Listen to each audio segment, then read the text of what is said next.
Su-35 atau yang biasa disebut Flanker A adalah generasi terbaru dari pesawat tempur Sukhoi Rusia dan merupakan pengembangan dari Su-27 versi sebelumnya.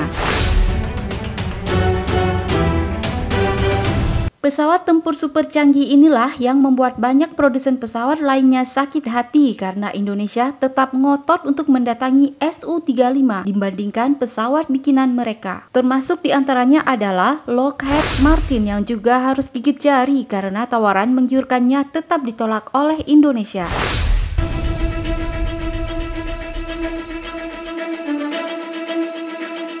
Saat itu, Indonesia ditawarkan menjadi negara pertama yang menggunakan varian terbaru dari F-16 Viper hingga biaya operasional yang terjangkau serta penggunaan teknologi canggih.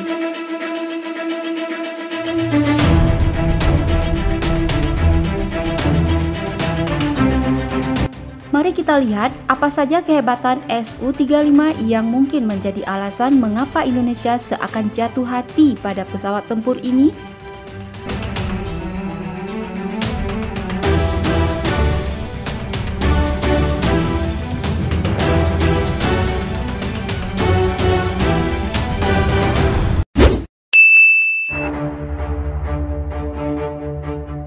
Manuver yang tidak mampu dilakukan oleh pesawat tempur lain.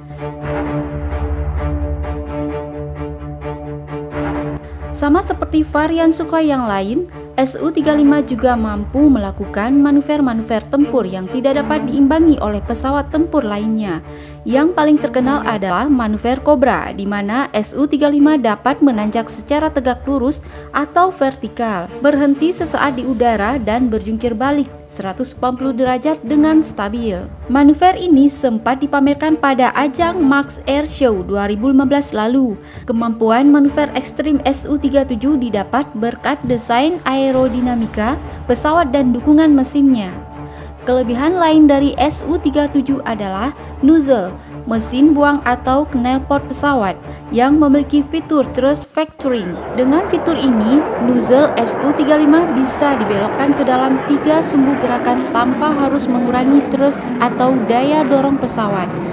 Gampangnya, seperti mobil yang dapat melakukan manuver drift di jalanan, Su-35 dapat melakukan manuver yang sama di udara.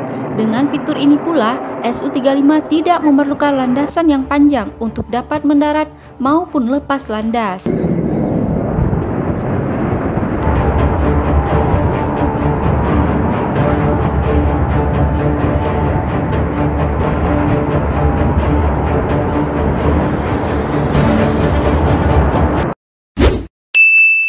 Sulit dilacak oleh radar.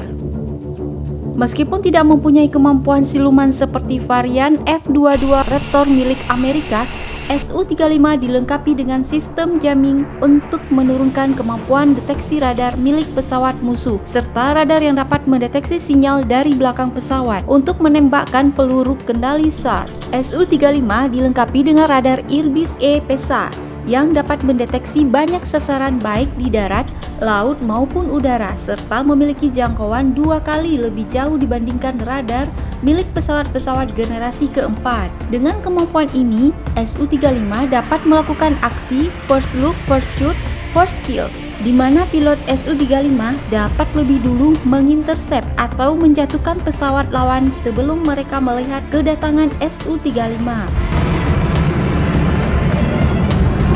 Selain itu, Su-35 juga mempunyai perangkat infrared search atau track internal yaitu OLS-35 yang membuat pesawat ini bisa melacak musuh dengan gelombang inframerah.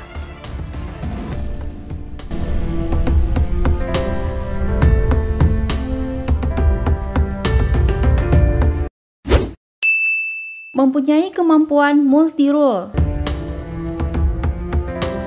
Su-35 disebut sebagai pesawat tempur multi-role karena selain fungsinya sebagai pesawat tempur penghancur, Dia juga dapat digunakan untuk fungsi lainnya. Su-35 mempunyai kemampuan sebagai stasiun bahan bakar yang dapat melakukan pengisian bahan bakar untuk pesawat-pesawat lain di udara. Su-35 dapat menjadi pesawat pemadam kebakaran dengan menjatuhkan bergalon-galon air tepat di atas area di mana api berkobar. Hal-hal tersebut dimungkinkan karena tangki bahan bakar Su-35 sendiri yang terbilang cukup besar, yaitu mampu membawa 15.000 kg bahan bakar dalam sekali.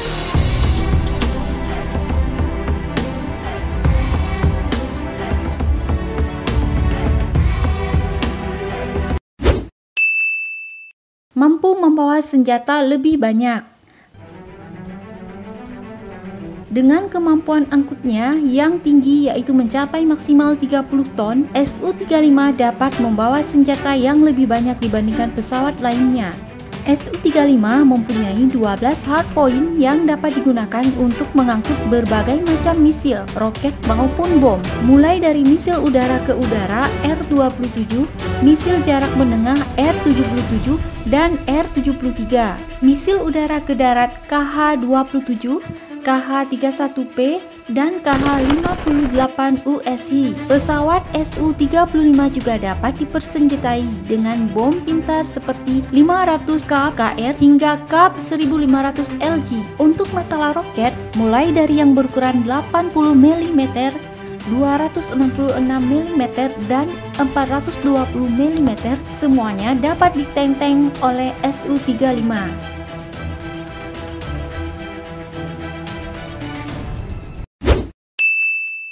Tidak rewel untuk masalah suku cadang.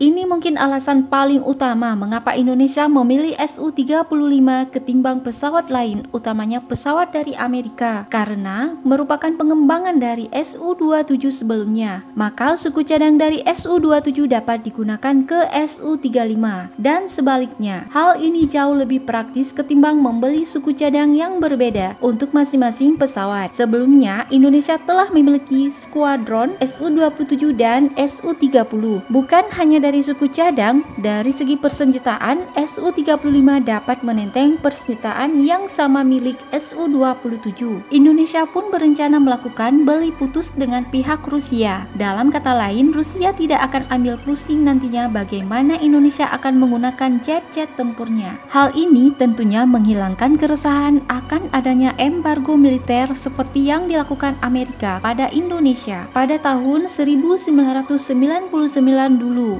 Kala itu, Amerika melakukan embargo militer kepada Indonesia karena dianggap melakukan pelanggaran HAM di tim-tim. Hal ini menyebabkan banyaknya alutsista penting seperti F-15, F-16, C-130 serta pesawat HAL mengalami penurunan tempur hingga lebih dari 50%. Itulah beberapa keunggulan dari pesawat tempur terbaru bikinan Rusia. Sikap Australia yang mendatangkan F-35 juga menjadi alasan bahwa Indonesia wajib dan perlu untuk mendatangkan pesawat tempur dengan kemampuan tinggi sebagai deterrent.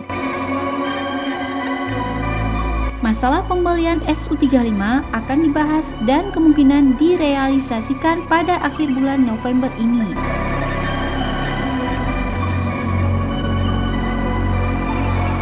Di Indonesia, Su-35 akan menggantikan posisi F-5 Tiger yang umurnya sudah uzur dan akan di-grounded.